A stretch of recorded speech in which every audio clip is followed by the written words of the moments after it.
les amis, bonsoir déjà pour commencer, mais l'heure est grave surtout. Ça fait la 3e fois que je filme cette vidéo. La première fois c'était désastreux parce que c'était d'un cringe exceptionnel. La 2e fois c'était il y a littéralement 10 minutes et en fait on n'entendait rien depuis le début. Donc j'espère que cette fois-ci ce minuscule micro fonctionne tout simplement. On espère que la 3e fois c'est la bonne. Bienvenue donc dans cette vidéo où je vais vous présenter mes lectures récentes. Quand je dis récente, c'est un terme à prendre avec des pincettes parce que en réalité ça s'étale sur plusieurs mois tout simplement parce que votre chère et tendre mère Marouette est victime d'un qui dure depuis maintenant plus de 2 ans. How fun. How fun. Donc, je vais vous présenter plusieurs catégories de livres aujourd'hui, en espérant qu'on passe un chouette moment ensemble. Premièrement, même si je dis premièrement, je sais pas trop si ça va être dans cet ordre, mais les livres que j'ai lus et que je n'ai pas aimés. Deuxièmement, les livres nostalgiques, / les livres liés à mon mémoire. C'est pas des lectures scientifiques by the way, mais vous allez comprendre plus tard. Et finalement, les lectures que j'ai lues et que j'ai appréciées.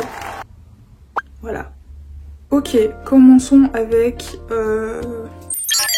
les livres nostalgiques. Ça commence fort avec la collection presque complète des livres de Roald Dahl. J'écris mon mémoire sur Mathilda, qui est aussi un des tout premiers livres que j'ai lus de toute ma vie. Et donc forcément, j'essaye de m'imprégner de l'univers de Dahl. J'ai lu une myriade de ses livres, j'en ai encore plein. J'en ai encore quelques-uns que j'ai pas eu le temps de lire. Mais je pense que pour tous ces livres, je mettrais un bon 5 étoiles, tout simplement parce que c'est très drôle, c'est bien écrit, on ne s'ennuie pas, j'aime, simple et efficace. Dans la même lignée, j'ai lu Fantastic Mr. Dahl de Michael Rosen et je mettrais un 4 étoiles sur 5. En vrai c'est un chouette livre, j'ai appris quelques faits sur Roald Dahl que je ne connaissais pas avant. Ensuite, pour tenter de me sortir de mon reading slump, j'ai décidé de lire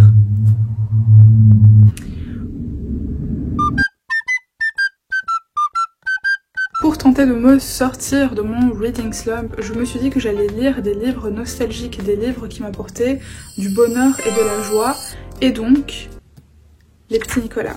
Bon, là il y en a que 2 parce que je n'en ai lu que 2, mais mon institutrice de 6e primaire avait l'habitude de nous lire des histoires du petit Nicolas, et donc je me suis dit que j'allais un petit peu relire ça pour un petit peu me remettre à la lecture, et honnêtement ça fonctionne. Donc, si jamais vous ne connaissez pas le petit Nicolas, c'est un petit personnage dont les aventures avec ses copains sont dépeintes dans plusieurs livres, et honnêtement c'est très chouette, c'est très bien écrit, c'est très drôle, je conseille 5 étoiles.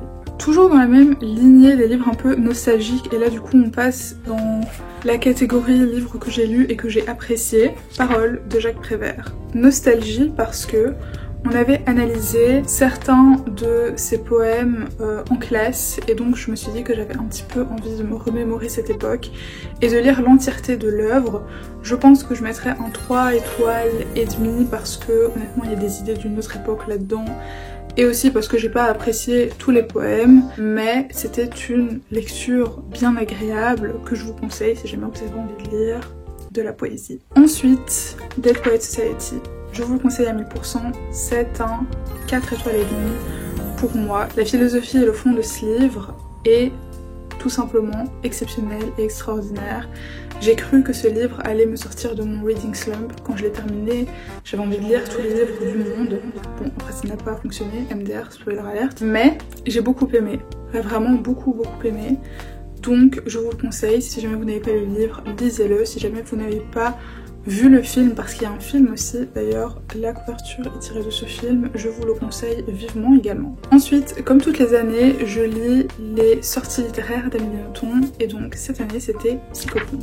Je mettrai la bonne note de 3 étoiles et demie parce que j'ai lu énormément de livres d'Amélie Nothomb, j'ai lu presque tous ses livres. Je suis un peu familière avec son autobiographie qui a été réexploitée dans ce livre aussi. Je vais pas vous mentir, j'ai quand même une petite préférence quand elle raconte des histoires qui sont complètement fictives. J'aime énormément sa plume, mais voilà, c'était un petit peu pas redondant, mais je savais déjà à quoi m'attendre et ce qui allait se passer dans les grandes lignes. Finalement, Grim Tales for Young and Old de Philip Pullman. J'ai beaucoup aimé, c'est un 5 étoiles. J'ai reçu ce livre qui est d'ailleurs magnifique pour mon anniversaire et j'ai adoré, vraiment, il est génial. Si jamais vous n'avez jamais lu les contes des frères Grimm, si jamais vous avez commencé à lire et que vous n'avez pas trop kiffé parce que vous avez trouvé que l'écriture était un petit peu lourde parce que voilà, l'époque n'est pas la même, eh bien vous allez kiffer. Le fait que ce soit un retelling actualise un petit peu la manière dont c'est raconté, donc je vous le conseille vivement, que ce soit pour découvrir ou redécouvrir certains contes des frères Grimm.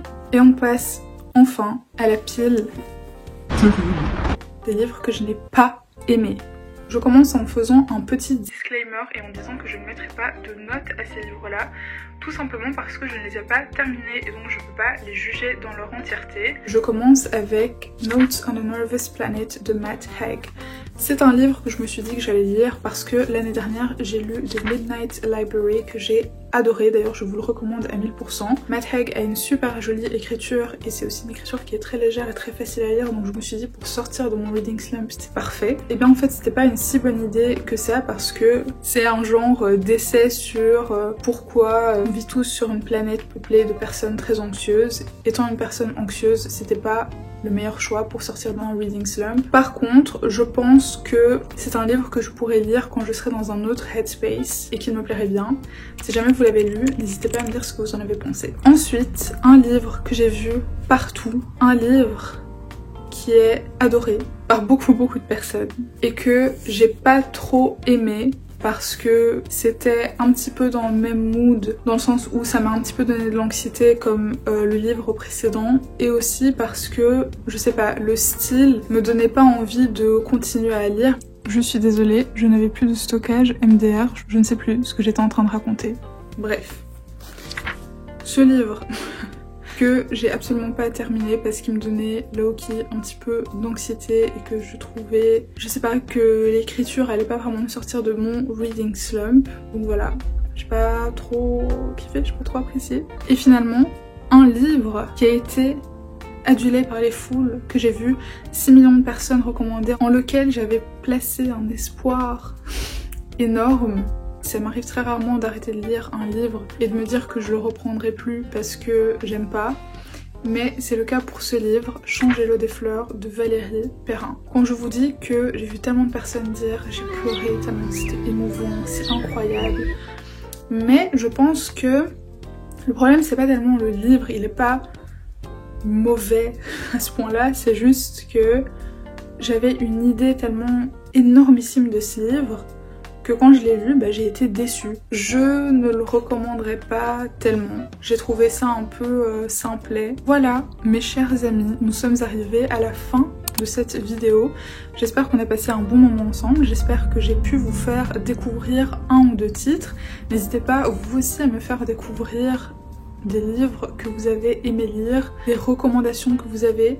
Si jamais vous avez des titres de livres qui vous ont fait sortir de reading slump, par pitié, donnez-les-moi en commentaire. En tout cas, j'espère vous revoir très bientôt et pas dans 6 mois sur cette chaîne YouTube. Et voilà, bisous, à bientôt, ciao.